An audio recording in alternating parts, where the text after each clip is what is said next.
Salut, c'est Mo et bienvenue sur la chaîne Nerd du Jugement pour cette 7ème vidéo dédiée à Warhammer Conquest. On va voir la suite et la fin de la peinture d'un des Space Marines.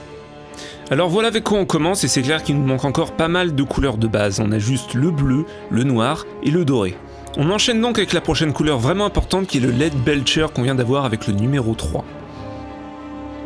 Et ce qu'on voit pas forcément super bien comme ça, c'est que c'est pas assez bien mélangé, alors c'est reparti pour un tour. Alors on a bien évidemment une partie du bolter à peindre, les aérations du pack dorsal si on peut appeler ça comme ça, ainsi que différents détails plus ou moins facultatifs sur l'armure. Et puisqu'on attaque maintenant des choses beaucoup plus délicates, je passe à mon pinceau de prédilection du moment, qui est un Da Vinci Maestro. Alors il est plus petit que le Citadel, ça veut pas dire que les poils sont plus courts, mais la pointe est plus fine, plus petite. Par contre, arrivé à ce stade-là, nos quelques peintures ne suffisent plus. J'utilise donc de l'os blanchi de la gamme Prince August Games, qui comme le nom l'indique est très bien pour faire de l'os, mais aussi des parchemins. C'est un genre de blanc cassé, beige, qui est par contre très liquide ici je trouve. Et comme la peinture est assez liquide, on voit que j'aurais nettement besoin de faire un deuxième passage, mais ça ne fait rien.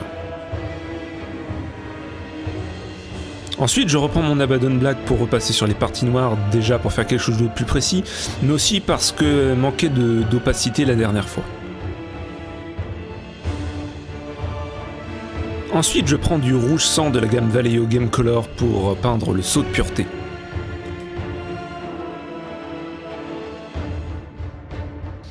Alors là, rien de bien compliqué, on essaie juste de pas trop déborder, et on peut avoir besoin de passer une deuxième fois parce que le rouge est une couleur qui a tendance à ne pas très bien couvrir. Je fais aussi un premier passage sur les yeux, même si j'ai bien conscience que dans la vidéo on voit surtout mes cheveux. On va maintenant attaquer les ombres avec un lavis de Citadel Bada Black.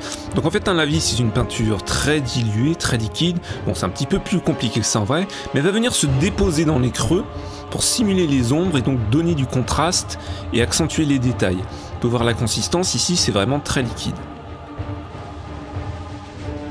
Alors on peut mieux voir la consistance sur la palette, ça n'a rien à voir avec une simple peinture diluée, même si on préfère quelque chose de semblable, mais c'est très transparent. Alors là j'ai envie de dire, il y a deux écoles, vous pouvez soit faire une application très localisée, avec la pointe du pinceau dans les creux, entre les plaques d'armure, etc. Ou bien badigeonner toute la figurine, ce qui va fatalement l'assombrir et laisser quelques traces un peu sombres, pas très esthétiques, qu'il faudra nettoyer. Alors on va faire cela sur toute la figurine, à l'exception des zones dorées et du parchemin, parce que là, le noir ne va pas bien rendre du tout, ça va juste donner un rendu sale. En effet, pour assombrir des objets, il suffit pas simplement d'ajouter du noir. C'est pour ça que pour ces zones-là, on va faire un lavis d'une couleur différente. Donc voilà à quoi ça ressemble avec notre lavis terminé. Par contre, c'est pas encore sec, donc on n'a pas le rendu final, mais on peut déjà voir que les détails ressortent beaucoup plus, que la figurine est plus intéressante à regarder.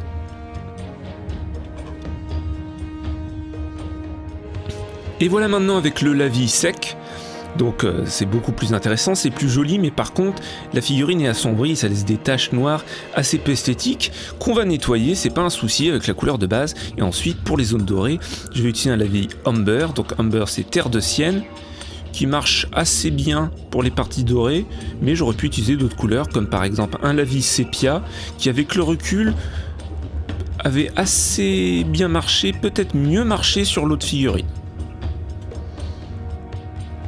Ça peut aussi être une question de choix esthétique simplement. Alors ça marche plutôt pas mal sur le parchemin, mais je trouve que ça manque un petit peu de couleur. C'est un peu trop marron et ça manque un peu de chaleur, genre de jaune, d'orange.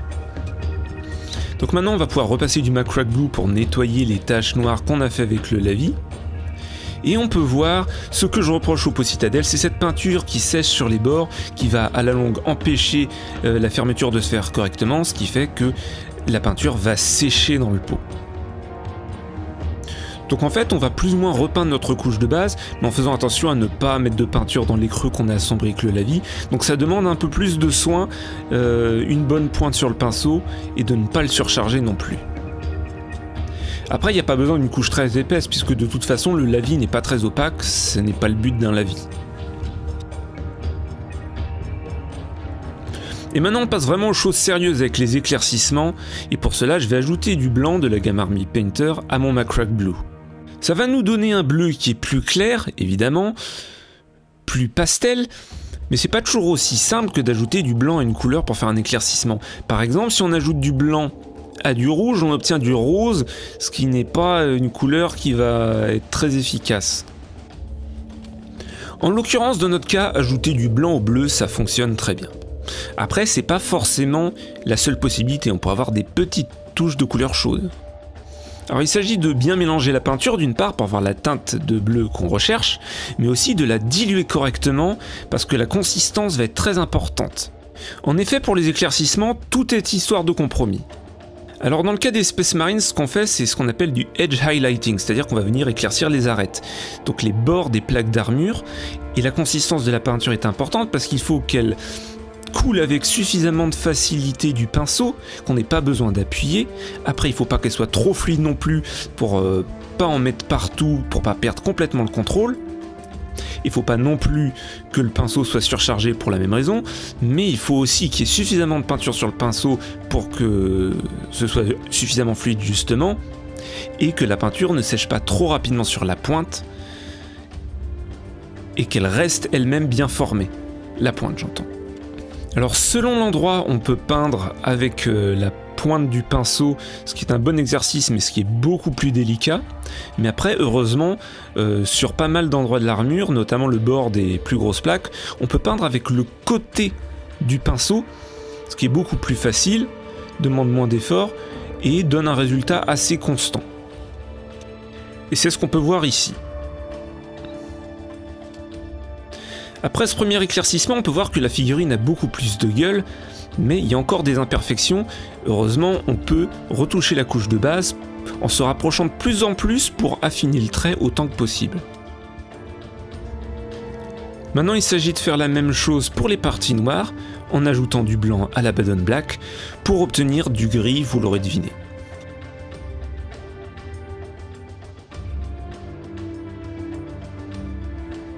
Vous remarquerez qu'on ne fait pas de lavis sur le noir, parce qu'on aura du mal à trouver une couleur plus sombre que le noir, et donc ça n'aurait pas grand intérêt. Alors c'est vraiment pas une partie que j'apprécie beaucoup, parce que pour moi, soit le trait est trop sombre, on le voit pas du tout, soit il est trop clair et les erreurs se voient tout de suite énormément, et c'est pas un point sur lequel j'ai encore réussi à avoir un rendu dont je sois satisfait. Après, on peut toujours, comme pour le bleu, repasser la couche de base pour affiner le trait et corriger les erreurs. Alors bien entendu, on n'a pas simplement le bolter comme partie noire, on a d'autres éléments d'équipement, et on a notamment les fameuses articulations des plaques d'armure que je trouve particulièrement peu commodes à peindre parce que j'arrive jamais à bien voir où est le relief et je me retrouve toujours à peindre dans les creux. Ici on peut voir que je fais quelque chose de semblable sur les bandelettes, sur les parchemins, sauf qu'ici j'utilise la couleur d'origine, c'est pas vraiment un éclaircissement, c'est parce que le lavis l'avait beaucoup assombri. Alors vous pouvez voir là que j'utilise les côtés du pinceau, comme je le disais, c'est beaucoup plus simple, c'est facile, mais par contre ça ne me permet pas de contrôler l'épaisseur du trait, elle va dépendre vraiment de la sculpture du détail. Je repasse encore une fois sur les yeux avec le rouge, puisque le rouge a beaucoup de mal à couvrir le noir.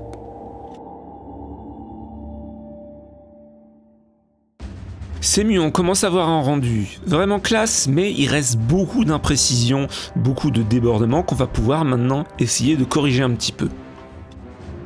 Je repasse donc au McRock Blue, comme je l'expliquais, en me rapprochant de plus en plus pour affiner mes traits et en fait minimiser mes erreurs sans repeindre en repartant de zéro mes éclaircissements. On fait donc la même chose sur le noir, puisque comme je l'avais dit, les erreurs sont particulièrement visibles sur le noir, à moins qu'on aime avoir des gros traits. Ça peut être un choix esthétique. Après, dans mon cas, j'aspire à avoir les traits les plus fins possibles et c'est vraiment une chose dans laquelle j'essaie de m'améliorer depuis des années.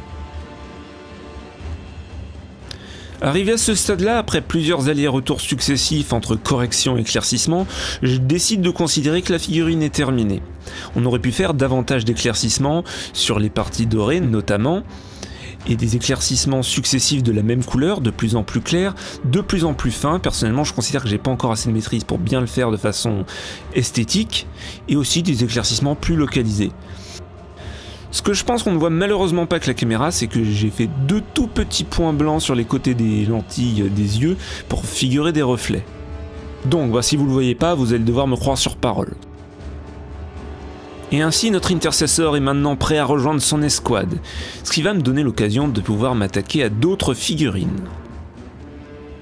Alors en l'occurrence, ces deux Plague Marines ont été peints et sous-couchés à l'aérographe, ce qui est non seulement beaucoup plus rapide, mais permet d'avoir un rendu beaucoup plus propre. C'est pas pour me vanter, mais je trouve que c'est quand même assez impeccable.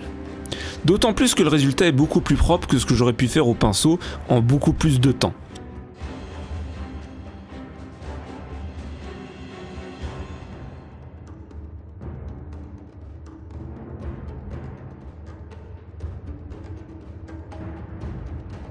Et bien entendu, on aura aussi l'occasion de parler de la peinture de ces orques qui ne viennent pas de Warhammer Conquest, mais qui sont aussi de 40 000, donc qui pourraient vous intéresser. Donc voilà, la peinture touche à sa fin, et ce que je voulais dire, c'est que l'une des nombreuses façons dont on peut choisir de peindre les Space Marines. Alors, il y a bien sûr les différents schémas de couleurs si on ne fait pas des Ultramarines, mais je parle surtout au niveau technique, parce que cette façon de faire, moi c'est ce que je fais, ça me paraît un bon compromis entre ce qui est technique et ce qui l'est moins, mais bon, on aurait pu juste faire un lavis, on aurait pu faire un brossage à sec et ne pas utiliser de edge highlighting, je ferai peut-être d'autres vidéos là-dessus, et après il y aura encore d'autres techniques dont j'ai entendu parler avec l'aérographe, que moi j'ai encore jamais mis en pratique. Donc voilà, j'espère que cette vidéo vous aura plu, je vous invite à vous abonner à la chaîne.